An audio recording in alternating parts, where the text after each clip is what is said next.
जी अस्सलाम वालेकुम।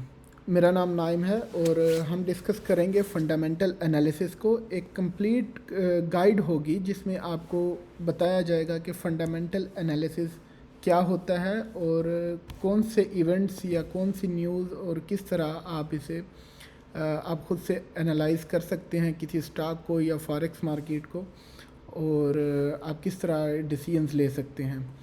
आज से हम ये एक सीरीज़ शुरू कर रहे हैं जिसका फोकस फॉरेक्स मार्केट होगा, लेकिन आप इसे स्टॉक में भी और क्रिप्टो करेंसी या जिस मार्केट में भी आप चाहें आप इन असूलों को आप अप्लाई कर सकते हैं और असूलों की बुनियाद पे आप कॉन्फिडेंटली आप कोई डिसीजन ले सकते हैं ट्रेड का। अच्छा, सबसे पहले हम देख लेते हैं फंडामेंटल और टेक्निकल एनालिसिस ये होते क्या हैं और इनमें आपस में डिफरेंस क्या है।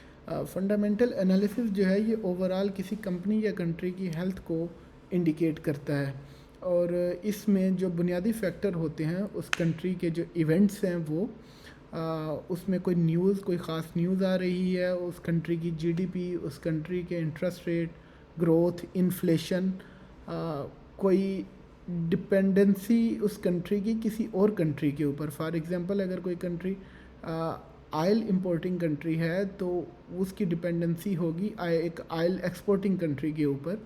तो जो आयल एक्सपोर्टिंग कंट्री है उसके कंडीशंस या उसके सर्कमस्टांसेस इस कंट्री के ऊपर जो इंपोर्टिंग कंट्री है, आयल इंपोर्टिंग कंट्री, उसके ऊपर इफ़ेक्ट पड़ेगा। अच्छा, सेकंड चीज़ टेक्निकल एनालिसिस है जिसमें हम फाइनेंशियल मार्केट को उसकी पास्ट प्राइस और पास्ट मूवमेंट्स के ऊपर डिस्कस करते हैं। ये सिर्फ मैं आपको डेफिनेशन की हद तक बता रहा हूँ। हम इस वीडियो या इस सीरीज़ में हम डिस्कस टेक्निकल एनालिसिस नहीं करेंगे। हमारा मेन फोकस जो है वो फंडामेंटल एनालिसिस के ऊपर होगा। टेक्निकल एनालिसिस में आप चार्ट्स या ग्राफ्स और कैंडल बार और कैंडल पैटर्न और प्राइस एक्शन प्लान, इन सब चीज़ों को आप देखते हैं जो टेक्निकल एनालिसिस होता है। अब फंडामेंटल एनालिसिस की एक सिंपल और रिसेंट एग्जांपल देख लेते हैं। जैसे रशिया और यूक्रेन की वार हुई। अब रशिया चूँकि आयल को एक्सपोर्ट करता है, एक आयल एक्सपोर्टिंग कंट्री है, तो जैसे ही यूक्रेन और रशिया की वार हुई तो उस वजह से अनसर्टेनिटी क्रिएट हुई और आयल की प्राइसेस फ़ौरन जंप कर गई। आयल की प्राइसेस इंक्रीज़ होने की वजह से जो कंट्रीज़ आयल को एक्सपोर्ट कर रही थी, इंपोर्ट कर रही थी, mostly majority European countries, even Pakistan और इंडिया भी उसमें शामिल हैं, लेकिन हम यूरोपियन की यहाँ पे मिसाल ले रहे हैं। तो यूरोपियन कंट्रीज़ जो आयल को इंपोर्ट कर रही थी उन्हें आयल के प्राइसेस ज़्यादा पे करनी पड़ी, जिसकी वजह से उनके कंट्री में इन्फ्लेशन हुई, क्योंकि आयल के ऊपर ख़र्च ज़्यादा हुआ और उस वजह से मैन्युफैक्चरिंग और सर्विसेज जो प्रोवाइड कर रहे थे उसमें ज़्यादा ख़र्चा, वो सारा कास्ट जो है वो उसके ऊपर आ गई और उस वजह से इन्फ्लेशन हुई। इन्फ्लेशन होने की वजह से उनकी करेंसी जो है वो वीक हुई और वीक करेंसी की वजह से उन कंट्रीज़ की गवर्नमेंट्स को डिसीजन लेना पड़ा इंटरेस्ट रेट इंक्रीज़ करने का, और इंटरेस्ट रेट इंक्रीज़ करने से फिर ये करेंसी की वैल्यू जो है वो इंक्रीज़ हुई। तो ये इस तरह फंडामेंटल एनालिसिस चलते हैं। एक और मिसाल अगर आप इसकी देखना चाहें तो कोविड-19 के दौरान जब पेंडेमिक डिक्लेयर हुआ था तो उस वक़्त तमाम स्टॉक्स जो हैं वो नीचे की तरफ गिर गए थे, और सिर्फ कुछ स्टॉक्स तो नहीं आप उन्हें कह सकते, कुछ करेंसीज या कुछ एसेट्स थे जिनमें पंप आया था। उनमें यूएसडी हो गया, उनमें गोल्ड और आयल हो गया।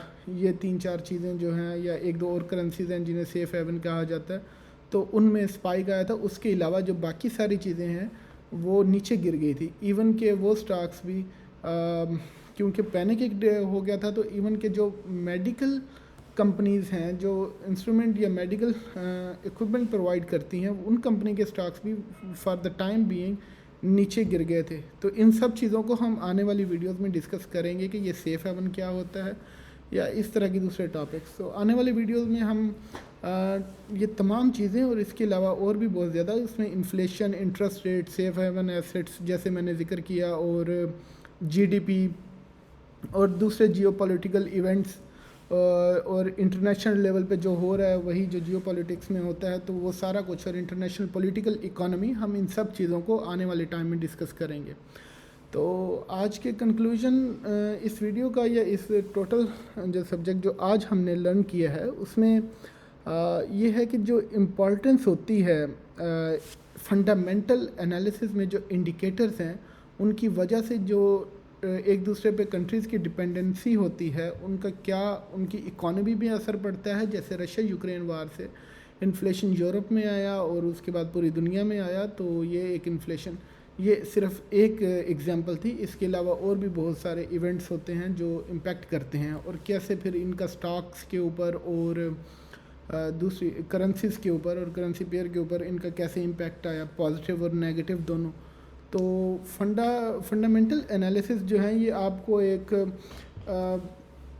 कॉन्फिडेंस देते हैं, और कैसे कि मार्केट में आप किस तरह डिसीजन ले सकते हैं, और आप मार्केट को इवेलुएट कर सकते हैं किसी स्टॉक को या किसी पेयर को, किसी करेंसी को, कि किस तरफ उस करेंसी ने मूव करना है।